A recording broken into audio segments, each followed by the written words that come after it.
Yeah, When yeah, I share the screen, we'll see that. So you yeah. start speaking the history. Start with the chief complaint and then history present illness. Only sentence only. Yes, Okay. Sija, you start. Okay, sir.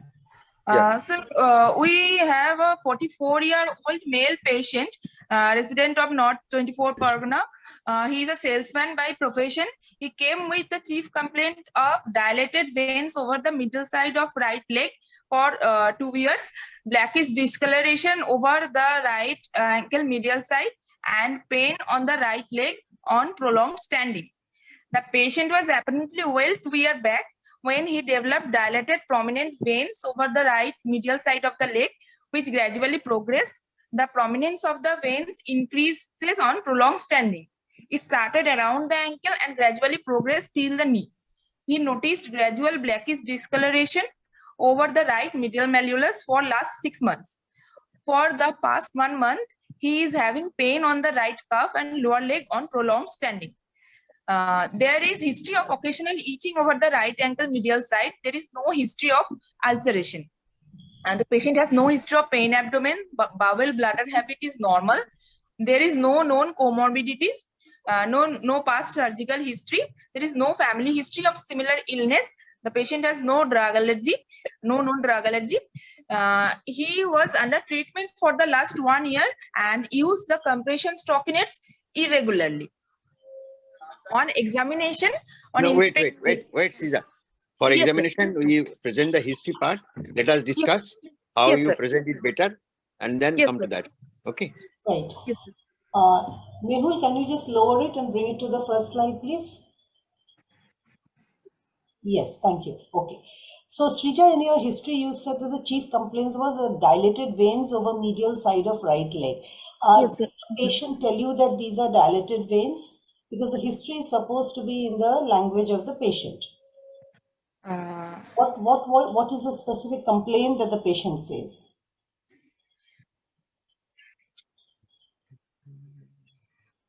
Because they may not say Patient said dilated the veins. Yes. prominence, bluish prominence over right medial side. Okay. Of leg. They may either say there is a swelling, or they can say like your bluish discoloration that you've talked about later, that can be there. But yes, you may have a perceptive patient who says dilated veins, but that is unlikely with the type of population that we cater to. So always stick to the patient's version of the history when you're giving a history, right? So that is dilated veins. And how long did you say that was? Ma'am, for 2 years. For 2 years. So it started gradually at the lower end and then it has increased up to the knee level. Yes, ma'am. Right. So when you have a history like this, that it has started at a lower level and gradually increased upwards, what is your immediate thought about it? What sort of a problem are you anticipating from the history only?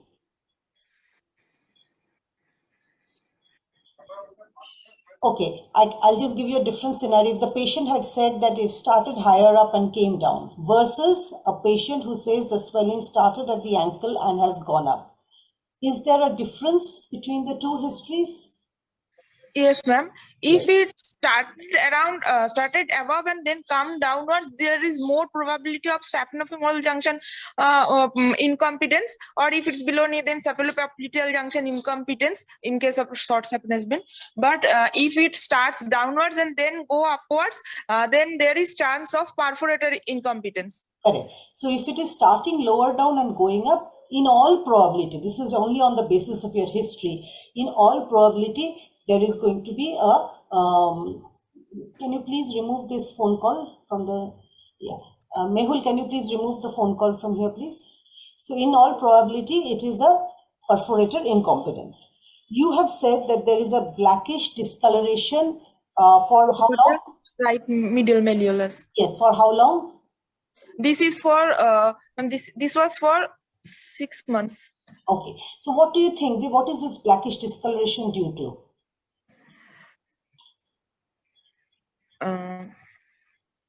Why is he having a blackish discoloration?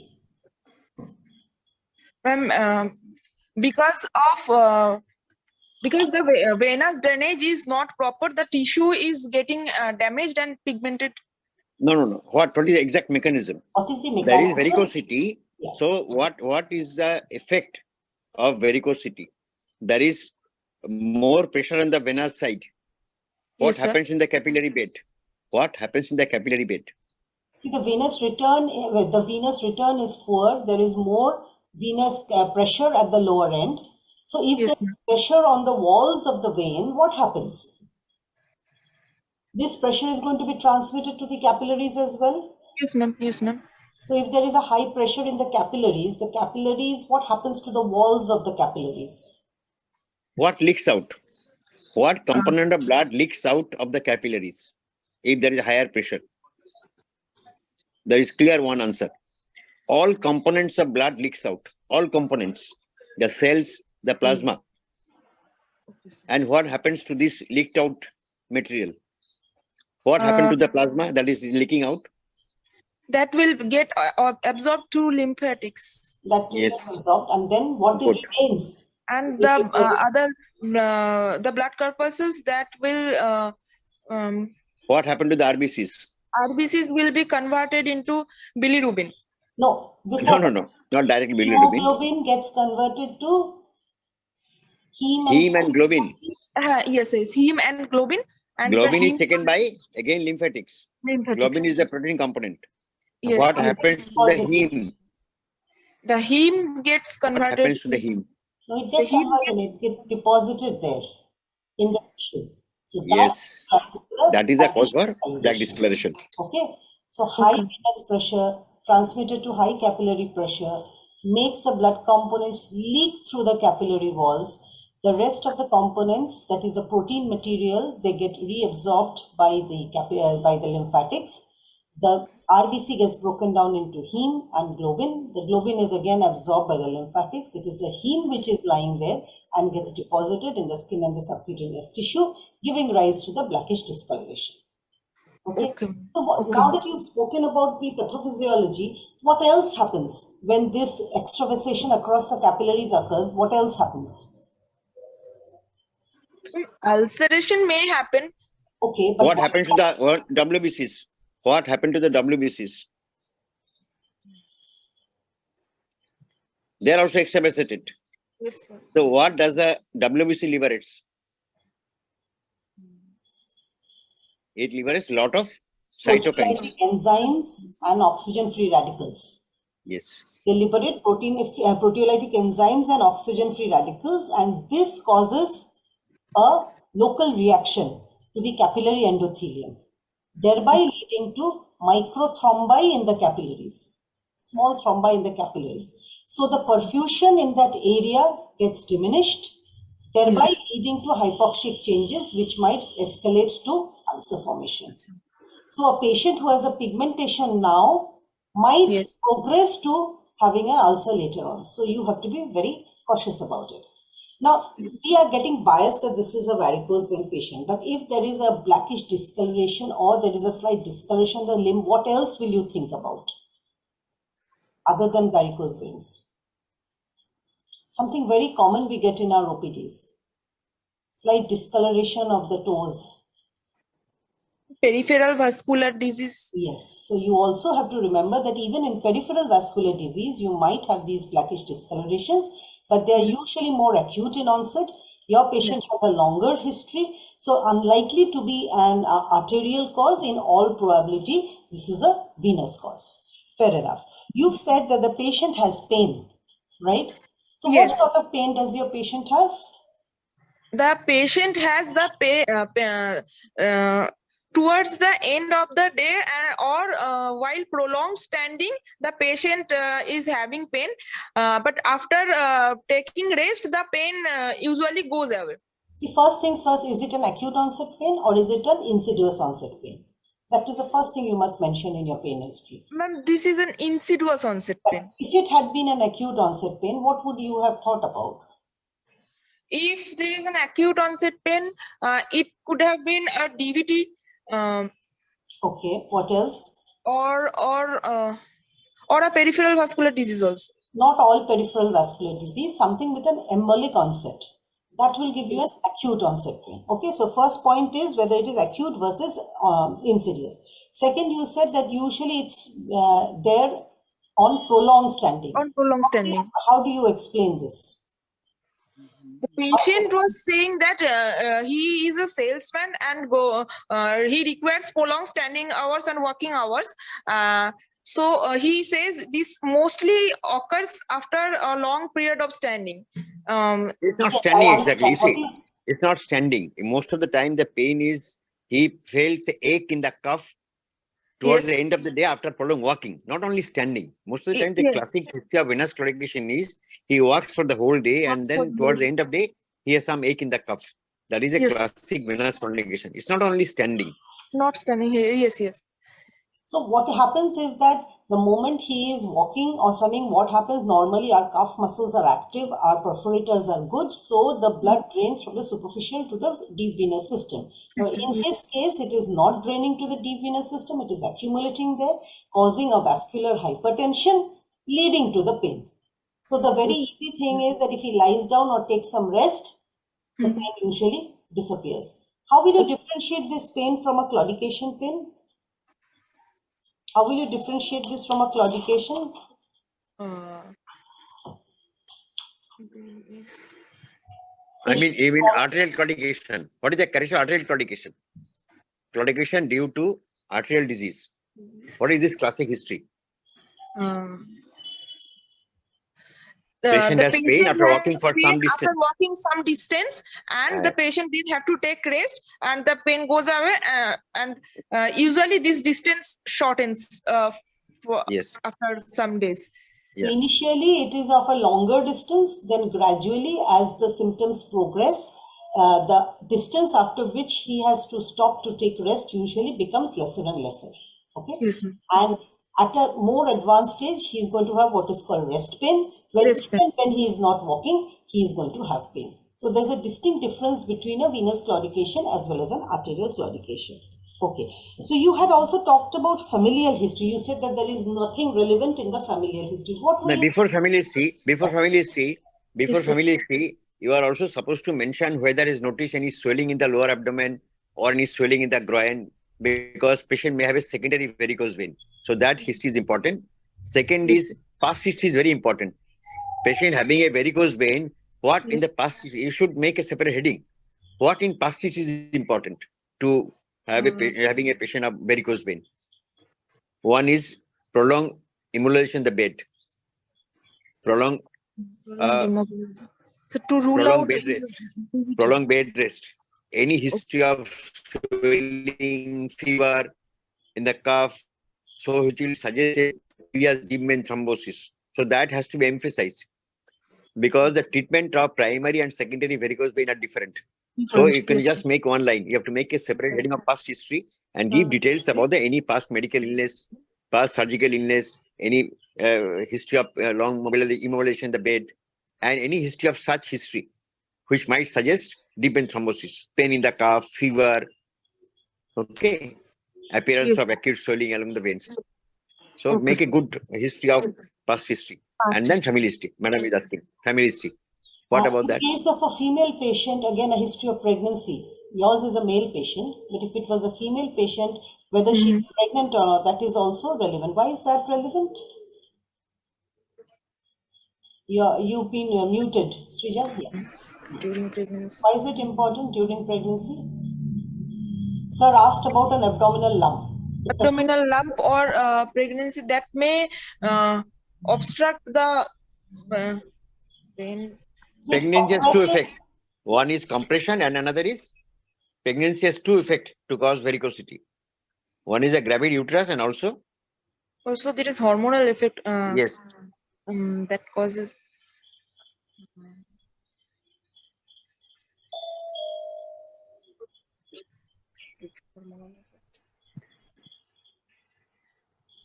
So the hormonal effect, what does it cause? It causes a decrease in the elasticity of the veins.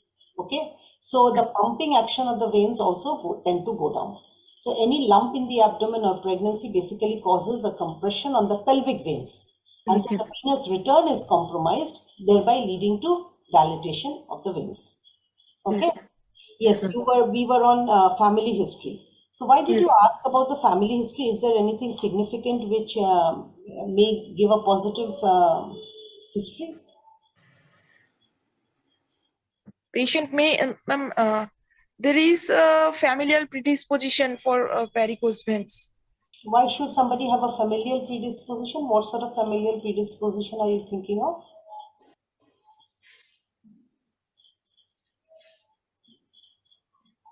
What happens in primary varicose vein? What is the defect? In primary varicose vein, what is the primary defect? Where is the primary defect, rather? In primary varicose vein, the defect is in the vein itself, the superficial Yes. vein, the What superficial happens? venous system. What is lacking? What is lacking? Not only superficial, even the deep veins may be also defective. There may be reverse reflux from deep vein to the superficial veins. There may be paucity of valves. The valve may be incompetent. Okay. Yes, This sir. You have to is remember not a, two things. It is a valvular problem. Either Yes. they are deficient or they are damaged.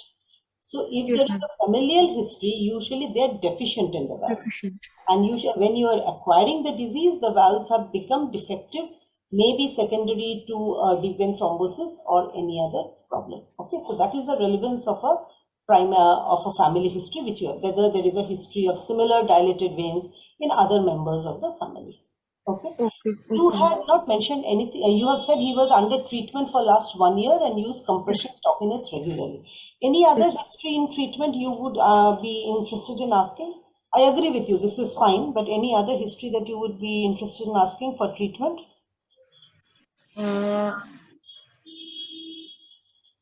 He didn't undergo any other surgical procedure, surgical procedure. Are you what thinking about? injection treatment? Injection. Yes, Injection. there is no history of any previous injection sclerotherapy or something. Another thing, when we are talking about treatment, remember a patient may not always give you that history of a previous surgery for which he was immobilized for a long period. So here you might ask, whether any other surgery he underwent in the recent past.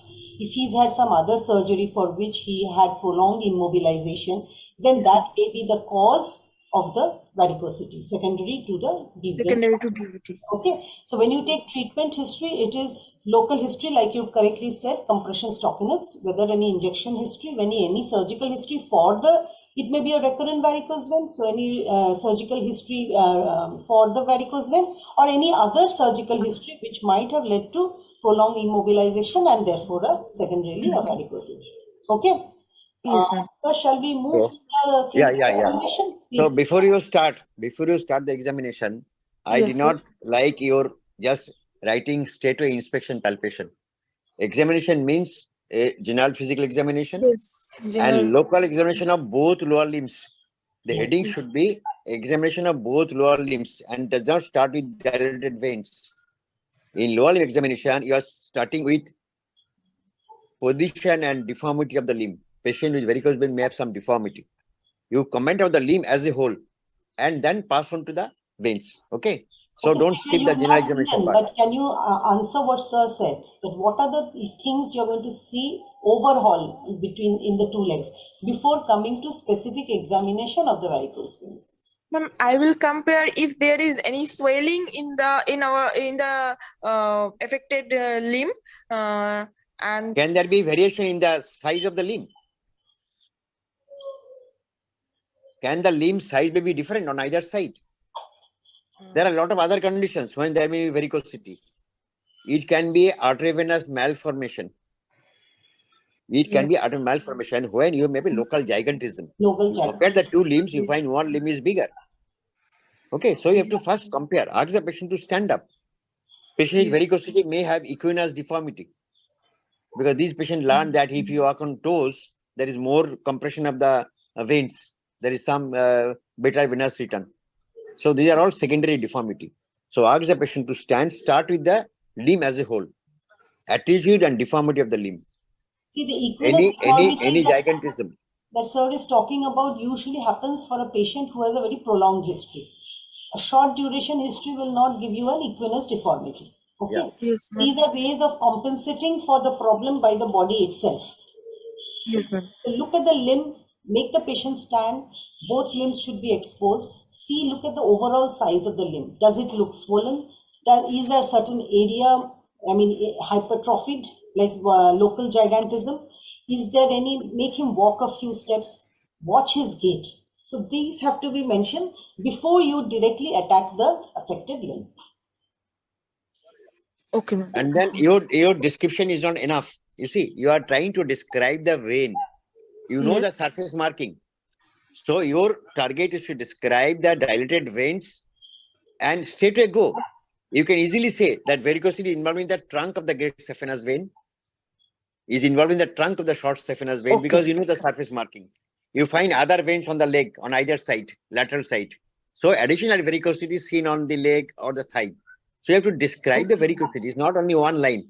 Dilated veins seen on the dorsum and then pass on a blackish discoloration is not exactly the point you should describe it. Even in the groin, you may find the dilated tributaries of the termination saphenous vein. So you have to describe the vein as a whole. Okay, give a good description of what you're looking at. Sir, this patient had dilatation of the lower part of the great saphenous vein. The part above knee up to thigh was not dilated, and the lateral side Fine. there is no dilated vein. Good. So you find only trunk of the great saphenous vein from ankle No to the need. knee area is dilated. Yes, Okay. sir. But most of the Yes, time sir. you will find a patient in the exam where he has a whole leg of the great saphenous dilated, some veins on the lateral side of the thigh, some veins on the lateral side of the cuff. Okay. So you have to describe it properly. Okay, sir. This is a very small amount of varicose you are describing from just ankle to the knee and nothing on the either side. Okay, Okay, this sir. is Okay, sir. not the exam picture. Most of the exam picture is more extensive varicosity. Okay, sir. Yes. Okay, sir. So should I proceed? Yes, yes. And then you have to comment whether there is any ulceration. Sir, Any, yeah. yes, sir. There was blackish discoloration of the skin of the right medial malleolus, and also there is scratch marks and small pigmentation at the calf area also. There was no ulceration. No scar. And Some ulcer may form and then no, that can heal. So look at that, whether any yes, healed sir. ulcer also. Because your Yes, grading will be different. Your yes, grading sir. of varicose vein will be different based on these findings. Any evidence of narrowing Ulceration around will the change the grading. ulceration, heel ulcer, Yes, any narrowing around the calf area, which will suggest dermatosclerosis. yes, sir.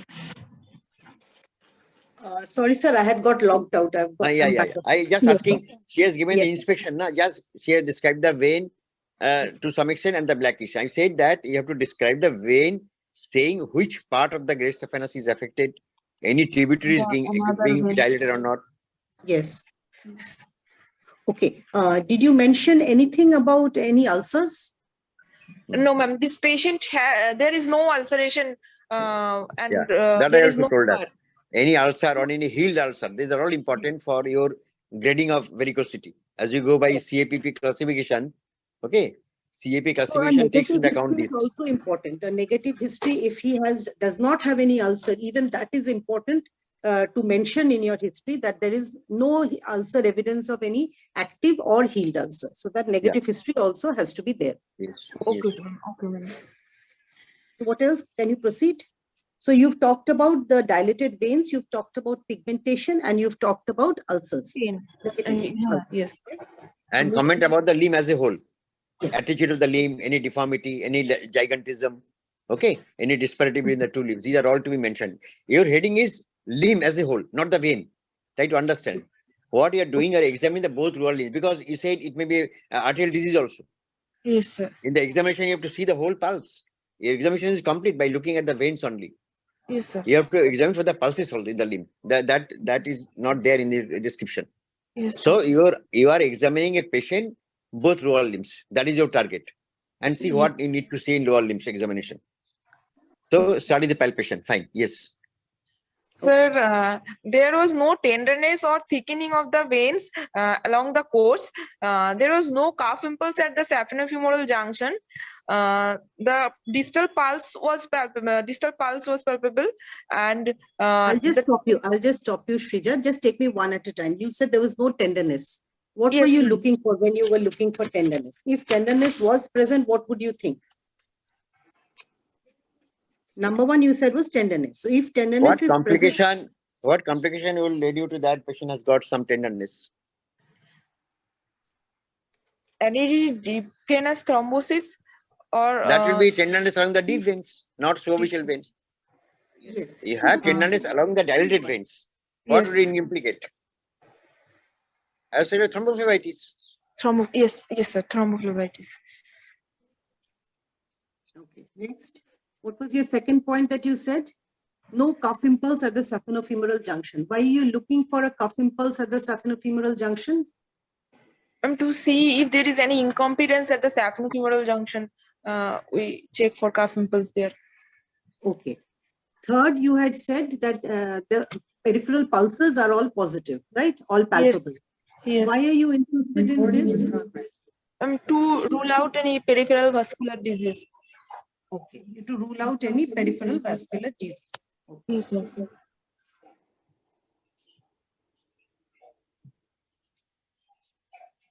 You commented 10 labor test is positive, negative. How you have done this test? Sir, first we tell the patient to lay down. We elevate the lower limb, the right lower limb. We milk all the bloods from the dilated veins. Then we put a tourniquet below the saphenofemoral junction. Then we tell the patient to stand up. When the patient stands, yes, sir. Yes, carry on. When the patient stood up, the veins got filled up from below upwards, from the ankle upwards, and there when we removed the tourniquet, then there was no further filling from above. Good. So how So do you interpretation is what? interpret this? So interpretation is the first component of Trendelenburg test was positive. That is when the tourniquet was on, the lower portion of the great saphenous vein get filled below upwards. This is the first component. This is positive. When we Why is that positive? That is because of perforated incompetence. perforated incompetence. Once you remove the tourniquet and it fills from above, that is because of the Saphenofemoral junction incompetence. The But first here that component was is- negative. Yeah, so first component is always perforators. Perforator. Second component is SFJ. That you have to Yes. remember. And depending on that, the positivity and the negativity. Both may be positive, one may be positive, the other may be negative. You Yes, said ma'am. that Schwartz test is negative. So what is Schwartz test?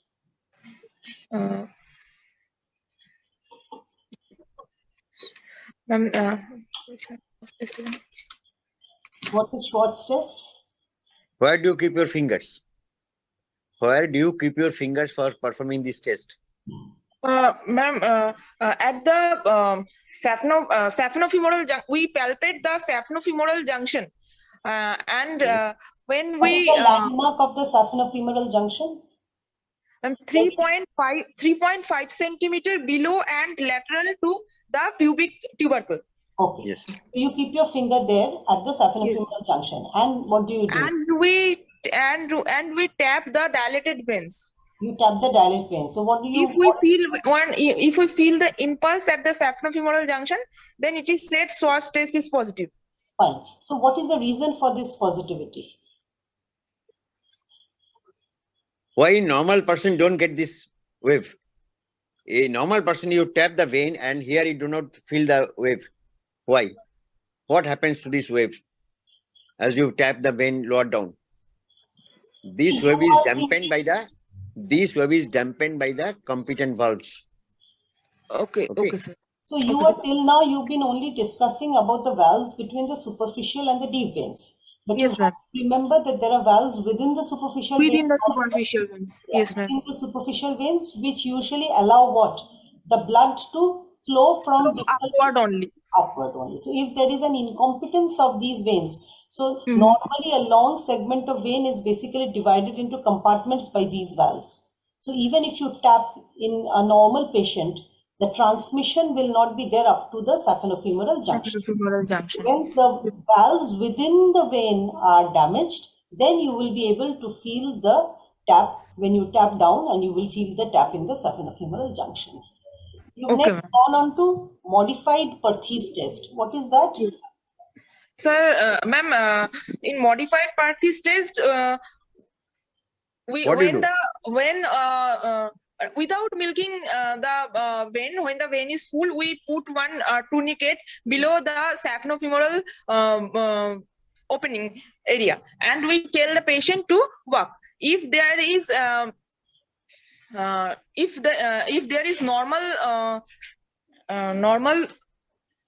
connection between this superficial and deep venous system, the blood will drain out. But if the Drain out where? drain out Drain in the out deep venous system. into the deep But venous if system. there is a perforator incompetence, then it will not drain out. So are we looking for perforator incompetence here? We are looking for something else here. If I ask a different question, you have already said patient has got perforated incompetence. Why on the background of incompetence, the superficial vein get collapsed on walking? There is an explanation for this test. You got my point. You already said the perforated incompetence is there down below. Now Yes, sir. child communicate, ask him to walk. On walking, in spite of perforated incompetence, the superficial vein has collapsed. Why?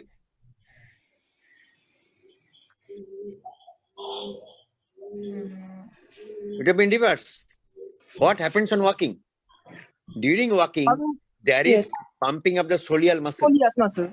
As the soleus muscle contracts, it compresses the deep veins. The Yes, deep sir. venous pressure is increased.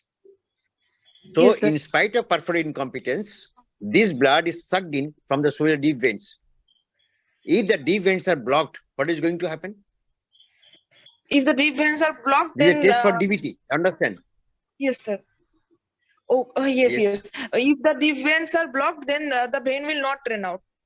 And what will happen extra? Then the See, vein will If remain patient is dilated. walking, patient will have it become more yes, dilated. and the patient will have bursting pain after 3 to 5 minutes. He is walking, more blood is coming to the leg. More blood is coming to the leg. You have blocked the saphenofemoral junction. Yes. His deep veins are blocked. So more blood has come to the extremities. You have blocked the saphenofemoral junction. The vein Yes. become more dilated, more stressed, and patient has pain. So this is a test for deep vein thrombosis, not for perforated not incompetence. for perforators. In spite Yes. of perforated incompetence, the vein getting collapsed because deep venous pressure is high on compression. It sucks in blood from the superficial deep vein in spite of perforated incompetence.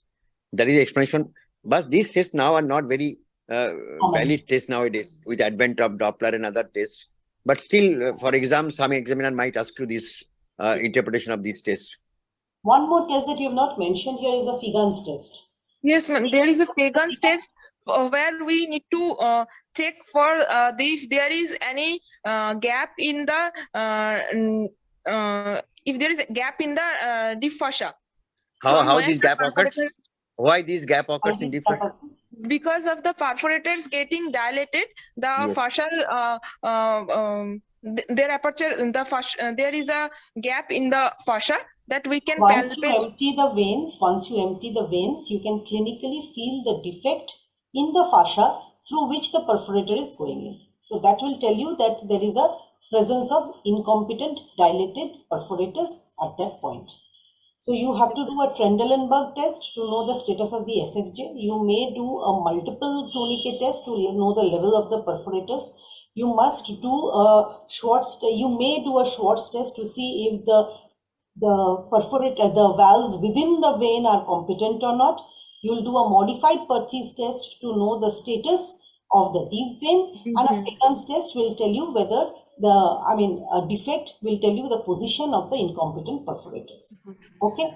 In your auscultation, you have written no bruit along the dilated veins. Why? If a bruit is present, what will you think? That will indicate one arteriovenous fistula. If we found, yes, and so bruit will tell you that there is an AV malformation which is present, and this is usually may be associated with a local gigantism or local swelling that Sir was talking about right at the beginning. See, yes, here you've written examination of the left leg is normal. I would prefer that this is mentioned right at the beginning. Okay, ma'am. Right? So on exposure of the two legs, the left leg is seen to be normal. There is no evidence of any swelling or local gigantism or all whatever we discussed, and then you move on to the examination of the disease. Okay. Now, Okay, ma'am. so many things you have done, all these tests that you have done. Is there Yes, ma'am. one investigation which can answer all the queries that were raised during your examination? Yes, ma'am. The duplex ultrasound scan of the venous system can.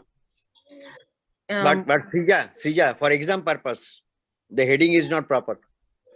For exam purpose, your next heading will be system examination, summary of the case, and diagnosis. The invention does not fit in here. For exam, your next heading should be system examination, examination abdomen, examination of the other systems, summary of the case, and then the diagnosis. You need not mention investigation as part of your presentation. Okay, that will be part of discussion when you go for this. Okay, so next Okay. you have not summarized the case. Can you summarize? Yes, We go sir. for discussion. Sir, a 44-year-old male patient, salesman by profession, came with a chief complaint of dilated veins over the right. Over the medial side of right leg from ankle to knee for 2 years. The sir has Associated. already said that you say along the route of the great saphenous vein. So don't say medial lateral Okay. anymore. Yeah. Sir. Okay, along the route of the great saphenous vein from ankle to knee for last 2 years, associated with blackish discoloration over the right medial malleolus for last 6 months, and pain, occasional pain around the and pain at the cuff on prolonged standing for last 1 month. With blackish discoloration, but no absence of any ulcers, Ulceration. either active or healed ulcers. So basically, that is. And on clinical examination, you have mentioned the findings. So can you give the diagnosis of your patient? Sir, ma'am, based on the history and examination, our provisional diagnosis is varicose vein due to perforator incompetence. Varicose vein of the right leg due to perforator incompetence. Again, great saphenous vein, short saphenous vein, you have Yes. to mention that. Yes. Varicose vein of the right leg, great saphenous venous system, perforator incompetence. So I would want a little more. Perforator incompetence at which levels? At the level of the ankle. Can you make out? How do you clinically make out the perforator incompetence? Because you had not mentioned anything about the multiple tunicate tests in your examinations. Yes. Okay, Yes, you can do this test yes, we and can, have an idea. we can put multiple tunicates between the perforators and then see individual venous, then see individual venous area to be engorged or not, and thus we detect the exact location of the perforator incompetence. See, in your diagnosis, you have to give few very specific. Which limb? Number one, right or left lower limb. Varicosity of which system? Is it the great saphenous or the short saphenous system? Whether SFJ is competent or incompetent. Okay, SFJ or the saphenopopliteal, as the case may be. Whether perforators are incompetent or not, if so, at which levels, and whether there are any secondary changes, meaning that whether there are any ulcers or no ulcers. Right? These are the points that you have to give. Number one, varicose vein, which limb? Short saphenous vein or long saphenous vein, competence or incompetence of SFJ versus SPJ, other perforators incompetent, whether they are present or not, status of the deep vein, that is very important, has to be mentioned, and evidence of any ulcer, active or healed. 6 Okay, points. You explain your CAP part. You have mentioned something CAP. What does it stand for? C4A means what? C for clinical, E for etiology, A 4A for means what? anatomy. 4A means what? 4A means what? 4A means skin discolor, skin change. What change? What change? Ulcer will be different. Pigmentation, sir, skin pigmentation. 4A means skin pigmentation. Pigmentation or And dermatosclerosis. eczema. Even an eczema Dermatosclerosis. is there. So pigmentation, Yeah. lipodermatosclerosis has become 4B now. 4B, yes, ma'am. So if you have said 4A, it is pigmentation with or without eczema. And or EP means? EP means? E is etiology classification. It may be congenital, primary, or secondary. No, no, what you said here? What you Here, said here? You said EP. I said primary because there is no history of DVT, and You did not find any cause. yes, sir. You did not find any cause for this very. So it is P. Then you said ASP means What is A? Sir, ASP is involvement of superficial or deep or perforator. Sir, here Yes. there is perforator incompetence and also the superficial vein is dilated. So I wrote ASP. Yes. Okay. Yes, good. And then you said PR. Yes, sir. Sir, it may be due to reflux or due to obstruction. This is due to reflux. Yes. That's why it's PR. Okay. So see Similar what because you said in cannot the find any first- site obstruction. So what you said in Yes. the first line, all the things that the 6 points that I mentioned, all of Yes. them are very well summarized in the CEAP classification. So in Yes, ma'am. diagnosis, 100% you have to give your CEAP classification.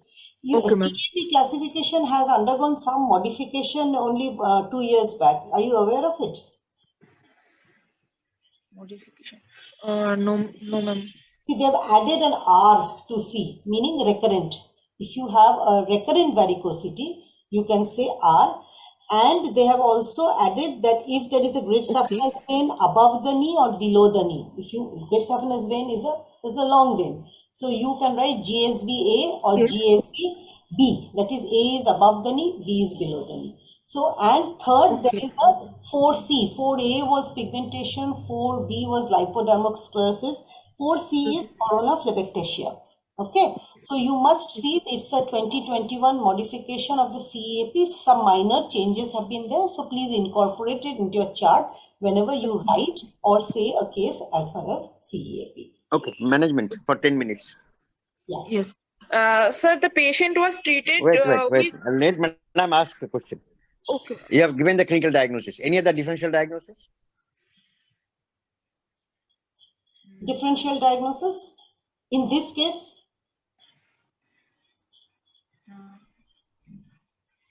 Or what else can cause varicosity in the vein apart from primary varicose vein? No, this was not... Sir, we didn't find any DVT in this patient and Yes. it was No, not DVT also... you have said clinical. You see, you have done the clinical test. Yes. Clinical is test no- is not the final test. Okay, you have to do the further test. But if you keep a deep Okay, DD, so my DD in- may be secondary varicose yes. vein, What else? secondary to DVT. And Yes. peripheral vascular disease is another DD, but we have No. excluded... No. Dilated vein is not the DD with ischemic arterial disease. Okay. Second is, can it be a arteriovenous malformation? Yes, sir. Maybe. you had said there is no bruit. No, but there is because no your bruit. description is very sparse. You said only single dilated trunk. If there is a lot of Yes. veins in the ankle area or around the leg, then there is a Yes. possibility of saying arteriovenous malformation. Okay. Okay. But you should always keep in mind that other possibilities. I'm not asking did you with a ischemic atherosclerotic or Barjas disease. It's not that. Patient does not have any Okay, history of such arterial disease. Fine. Yes. Okay. So to proceed, what is the first investigation that you will do? You've got your diagnosis that it's a varicose vein with Sir, the ma'am, we need to do one duplex scan of the venous system of the what right are the lower components limb. of the duplex scan? What are the It is a components? B mode ultrasound associated plus venous Doppler study. What do you do? What This do you can be done a bedside study. Tell us the points you like to know Yes, sir. from the. Tell us the points you like to know from the sonologist about your management. What comments you Sir, want we from them? would like to know if there is any reverse flow from the perforators. If there is any reverse flow, that we would need to know. What is reverse flow? What else? The most important is what? You have done Perthes test. Perthes test may be defective. DVT, if there is any DVT, we need to know if there is presence of any deep venous thrombosis. What are the findings of DVT on duplex study? What are the findings of DVT on duplex study? You place the probe over the deep vein, and how do you say yes, that is DVT? What you find in a normal vein? Not compressible. In a normal vein, you find the blood is flowing to the vein, number one. Yes. Okay. If you Yes, apply sir. color Doppler, what is going to see? What color are you going to see in a vein? Sir, forward is- flow is blue. Forward flow is blue? No. The vein is not forward flow. In the vein, the blood flows away from the probe. There are Yes. two flow. Either flow is towards the probe or flow away from the probe. If flow is away from the probe, the color is blue. Blue. Okay, sir. Yes, yes. Flow towards the probe is red, which is Was the arterial probe is flow. blue. Yes. So that is one. You can measure the venous velocity, flow velocity. Yes, Now sir. you press the vein with the probe. What is going to happen in normal vein? What is going to thrombotic vein? Normal vein will get collapsed, but thrombotic Yes. vein will not collapse. It is described as compressibility. Yes. Now ask the patient to deep breaths, long expiration, long inspiration. You probe on the vein. What change is going to happen in normal person and in a patient of varicose thrombosed vein? What happens in a normal person if you place the probe over the normal vein? Is there a variation in flow? There is. Should be. With inspiration, expiration, what happens in the abdomen? With inspiration, With negative inspiration, the interthoracic abdominal pressure. pressure increases. With inspiration, Sorry. With expiration, the abdominal pressure increases. so with inspiration, what happens? With inspiration, venous With flow is inspiration, enhanced. venous flow With enhanced. inspiration, venous enhanced. With Enhanced. expiration, venous flow is dampened. Say normal person, you can make out this on venous study. Okay, okay, sir. But in varicose vein, patient having deep vein thrombosis, this phasic variation is lost. This is described as phasic variation. This phasic Yes, sir. variation is lost. Okay. Yes, sir. So when you see a Doppler report, see few things we want to see. We want to see the anatomical delineation of the great and the small short saphenous vein. We want to see, as sir said, the patency of the deep vein, the Yes. venous flow through the incompetent perforators. I mean, is it going in the correct direction or is it a reverse? Because there is a damage of the valves. So venous flow and the precise location of the perforator incompetence. So Yes, sir. clinical versus duplicate. I mean, we are getting the same answers. So is there anything like SFJ detection by clinical is as sensitive as with the duplicate? But a perforator incompetence Yes, detection ma'am. by clinical may be missed. That is more specifically picked up by the duplicate. Duplex. Anatomical location of the perforator is very important because that is going to help us during a surgery. Surgery. Any Particularly for audible signal, you place the probe of the SFJ, compress the Yes. cuff. Any audible signal you get in the SFJ? Normal person and reflux. You Yes, press the cuff, place the probe of the SFJ. There will be increased flow. If you press the cuff, there will be increased flow in normal person. So you will find a hissing sound. You Yes, sir. relax the cuff. In a normal person, there is no reflux, no No sound reflex. heard. Yes. In a reflux, you will find a rumbling sound. That is also a part of this duplicate study. Audible signal. Yes. Don't write these treatment options in your exam sheet. You are not supposed to write. you stop at You your finish diagnosis. up to diagnosis. You stop at your diagnosis. Rest of it will be discussion. Okay, the questions from the examiners. Okay, So sir. other than the duplicate, this will help you confirm your diagnosis. You Yes, will sir. also, I am not going into the details because of lack of time, you will do the scheduled tests necessary for preparing Yes. the patient for further management. Now, Yes, when ma'am. it comes to treatment options, what are the two broad arms of treatment options? Yes, sir. Yes, ma'am. What are the two broad headings under which you will put your Ma'am, treatment options? surgical.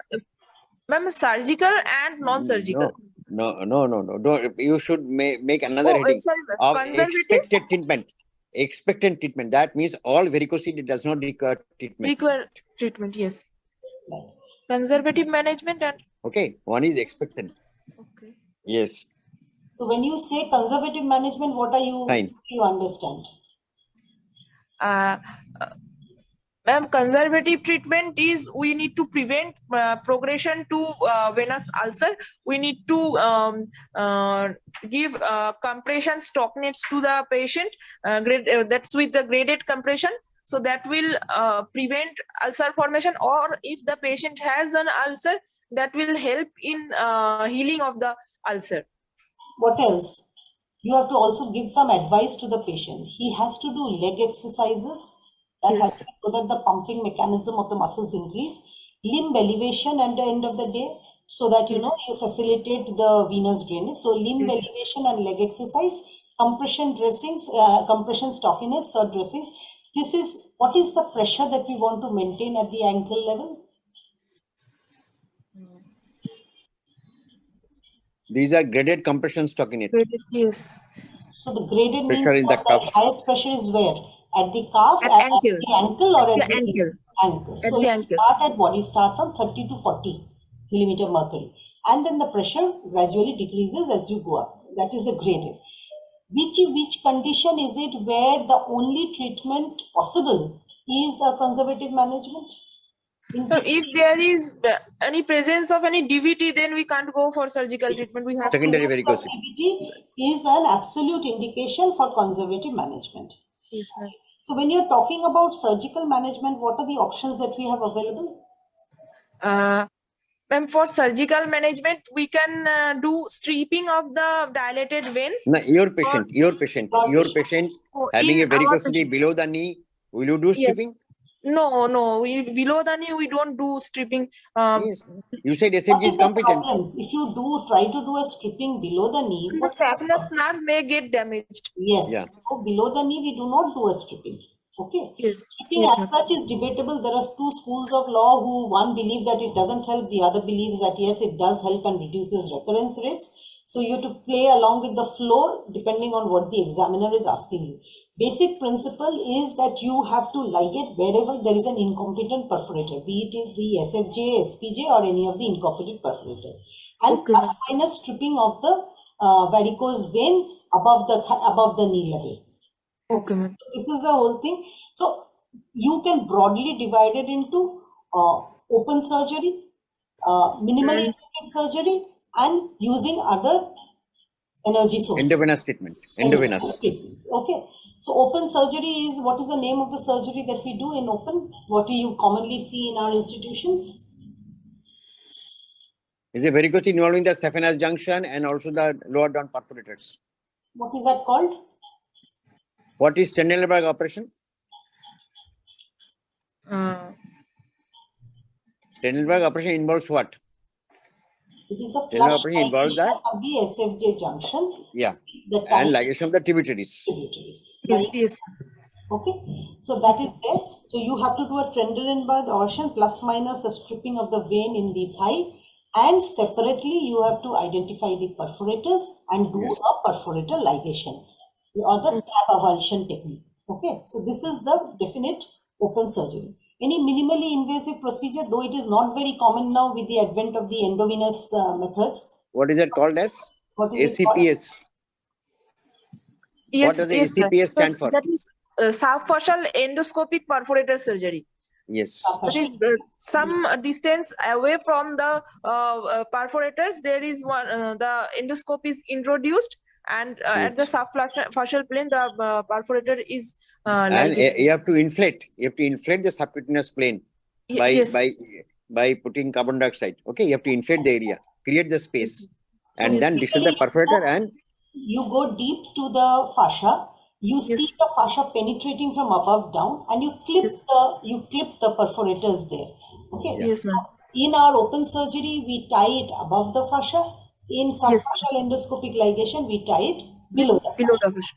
Okay. Now coming to the endovenous options, which is so very popular now. So what are the what is the various principle? What is the principle of endovenous treatment? What is the basic principle of endovenous treatment? So using various energy sources, we ablate the venous lumen. That means thermal ablation. Thermal ablation. It's a thermal, basically it's thermal ablation. Okay, Yes. fine. Okay, so what are the various modalities available? Ma'am, endovenous laser ablation, endovenous radio frequency ablation, and there is one steam ablation also. What? And What? Steam ablation. Steam. I'm not aware not of steam. that. I'm not aware. New thing has come is called as glue. Yes, What glue new has come ablation up is a glue application to the varicose vein, which causes again obliteration of the venous lumen. Now Yes. this new treatment has come up in the market. Huh? When you're Yeah. doing any of this endovenous laser or endovenous radiofrequency ablation, what form Yes. of anesthesia will you be using? Will be given tumescent anesthesia around the vein that will cause that will have two effects. One is one is anesthesia and another is Anesthesia this what? will Is a local anesthesia. local anesthesia, and another is this will prevent the energy from being transferred to the adjacent tissue. And skin. One more thing. Because So it number may one, cause skin burn. it is going to compress the vein. If there is a Yes. layer of fluid between the skin and the vein, that compresses the vein. Number one, it prevents the energy, as you correctly said, from being transferred from the source to the skin, and therefore prevents skin burn. It also decreases nerve injury. If there are any nerves in this, so this lateral spread of heat, it might cause nerve injury. So it prevents nerve injury and definitely local anesthesia. So how do you make this tumescence anesthesia? What is the composition? Just the components. So obviously there has to be some form of anesthetic agent, and that is what? It is lignocaine with epinephrine. Okay, 1% lignocaine with epinephrine. And then you have to dilate, increase the volume. Yes. So how do you increase the volume? What do you dilute it with? Ring-galactate solution, around 450 ml of ring-galactate solution. Add sodium, soda bicarb. soda bicarb to it. Right? So there are three components. The anesthetic agent is 1% lignocaine with epinephrine. Then you dilute it with 450 ml of ring-galactate solution, and you add some soda bicarb to it. Okay. Dr. Fine. Chatterjee, you have to rush for hospital. Yes. Just last one. Have you small veins? Very small veins. Patient not willing for other forms of surgery. Anything else that we can do? And we can do microsclerotherapy for small vein. What is that called? Foam sclerotherapy. Foam sclerotherapy. Foam sclerotherapy. And what do you use in foam sclerotherapy? In foam sclerotherapy, this sodium polydecyl sodium tetradecyl Don't sulfate combine or decyl to this. He was Sorry, basically sorry. One is polydocanol. polydocanol and Polydocanol is another one is and sodium sodium tetradecyl tetradecyl sulfate. sulfate. Yes. With What is that- the common brand name? You must be using it in your minor OTs. Sodium tetradecyl sulfate. What is it commonly called? Cetrol. Yes, we ask for cetrol injections. And polydocanol is what? The Asclarol.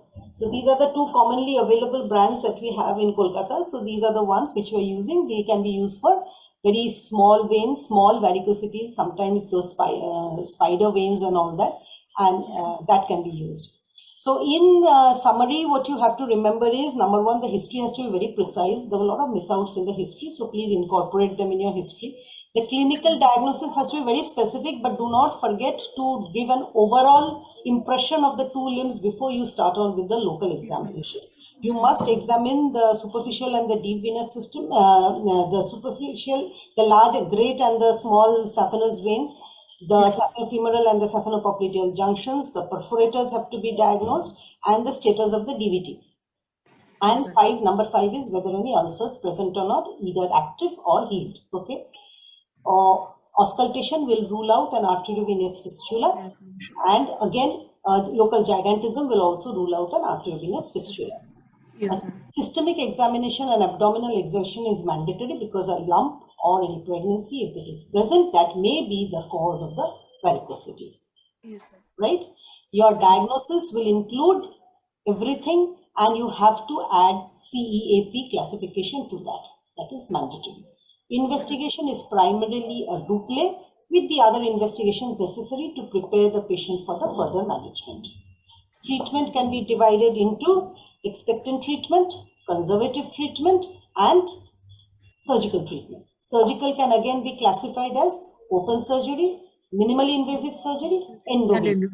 Surgery. For the first two, regional anesthesia is okay. For the last one, usually tumescence anesthesia is required. And you must also finish with what advice to give the patient following a therapy. He must use compression stockings. He must do regular calf exercises and cut down on nicotine on other usage, because some studies say that they have a contribution to the formation of varicosities by having effect on the valves of the vein. Okay. Well summarized. Thank you, Srija, for good Thank you. presentation. But you should keep in mind that it should be more towards ideal exam presentation. Right. Okay. Thank Yes, you. Thank you, Dr. Sumita Chatterjee. thank Thank you. you, Srija. Thank you. Thank you. Thank you.